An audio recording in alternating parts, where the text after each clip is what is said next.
सुबर्णपुर राज्य एक छोटा सा राज्य है, मगर बहुत ही समृद्धिशाली राज्य है। वहाँ के लोग बहुत ही परिश्रमी है। वो उनके खेत में बहुत सारे विभिन्न प्रकार के फसल उगाते हैं, इसीलिए वो लोग बहुत ही खुशी से रहते थे। मगर उस राज्य के राजा का परलोक होने के बाद उनका पुत्र राजा बने और उनकी इच्छा बहुत ही बड़ी थी।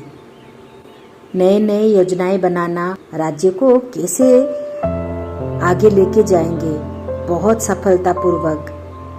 इसीलिए तो उनको बहुत सारा अर्थ चाहिए और ये अर्थ कर लगाकर कैसे लोगों से लिया जाए और उसी पैसों से जितनी सारी नई नई योजनाएं बनाए हैं वो सब काम में लगाना है।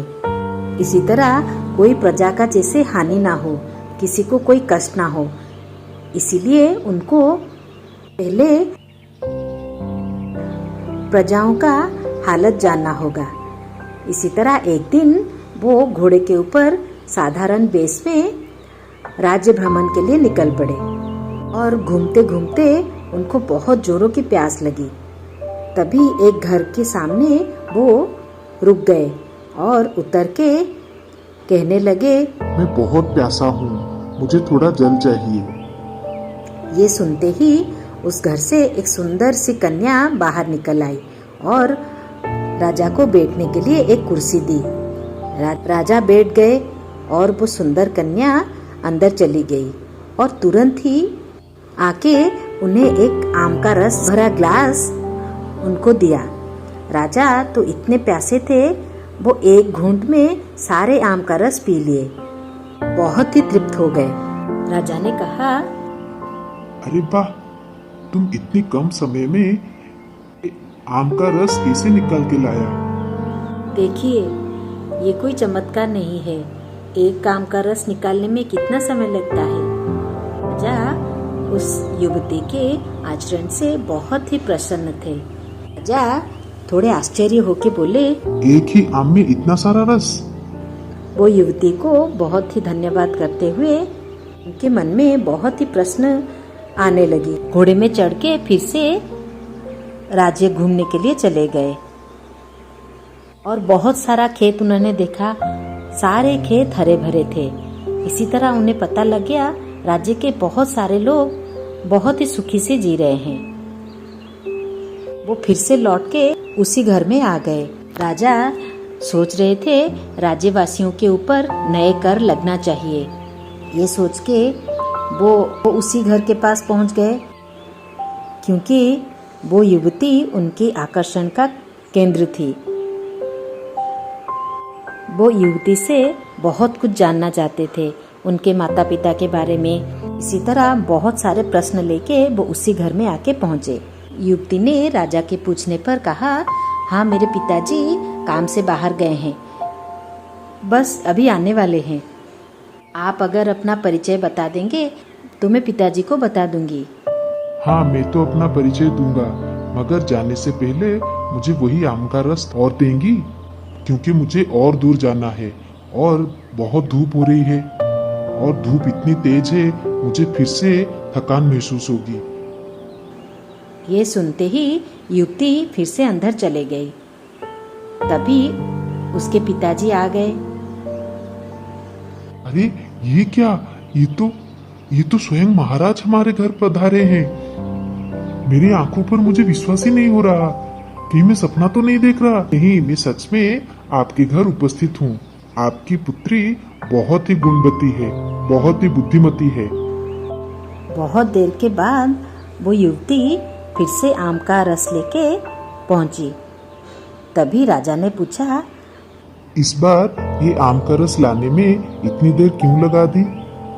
देखिए श्रीमान, मुझे एक गिलास पूरा करने के लिए 4-5 आम का रस निकालना पड़ा, इसीलिए देर हो गई। राजा बहुत ही आश्चर्य हो गए। अरे कैसे? पहले तो तुमने एक ही गिलास भर के लाया था और एक ही आम के रस से। इस बार भी तुम वही गिलास लाए हो, वो भी भरा हुआ है, मगर इसमें इस बार एक ही आम का रस क्यों नहीं? 4-5 आम का रस कैसे हुआ? ऐसे कैसे? युवती ये सब सुनकर थोड़ा सा मुस्कुराई मगर कुछ नहीं कहा। राजा पिता और पुत्री दोनों के व्यवहार में बहुत ही संतुष्ट थे। दोनों का आचरण उनको बहुत ही अच्छा लगा। इसलिए उन्होंने जो भी सारी योजनाएं बनाई थी और कर के बारे में सोचा था, सारी बातें वो उनको बताया।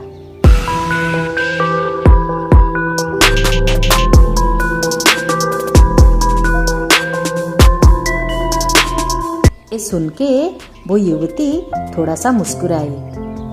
ये देख के राजा ने पता लगा लिया कुछ तो उसके दिमाग में चल रहा है। इसीलिए महाराज ने पूछा, क्या हुआ? तुम क्यों मुस्कुरा रही हो?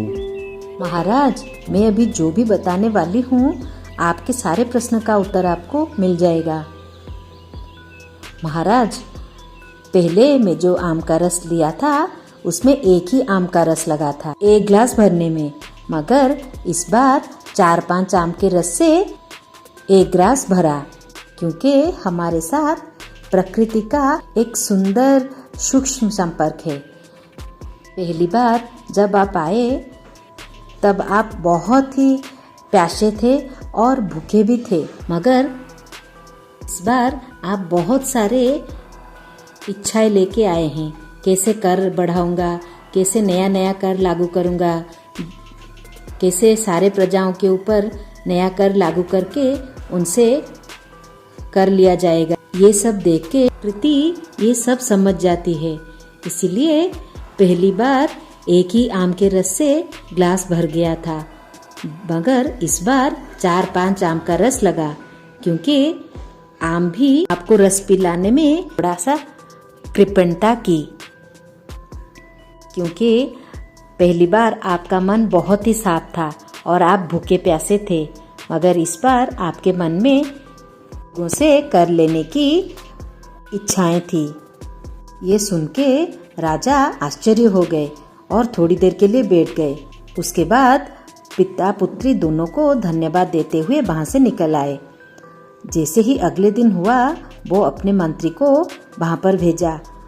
मंत्री ने कहा, देखिए महाशय, आपका पुत्री बहुत ही बुद्धिमती है। राजा उनके साथ विवाह करने के लिए आपको प्रस्ताव भेजा है, क्योंकि अगर आपकी पुत्री इस राज्य की रानी बनेगी तो राज्य की बहुत ही उन्नति होगी, प्रजाओं की भी बहुत ही उन्नति होगी। इसी तरह युवती के पिता बहुत ही खुश हो गए। महाराज ने उस युवती से शादी कर ली। इसी तरह वो युवती उस राज्य की रानी बन गई। आगे की कहानी देखने के लिए हमारे चैनल को लाइक और सब्सक्राइब करें। आगे की कहानी बहुत ही जल्दी आने वाली है।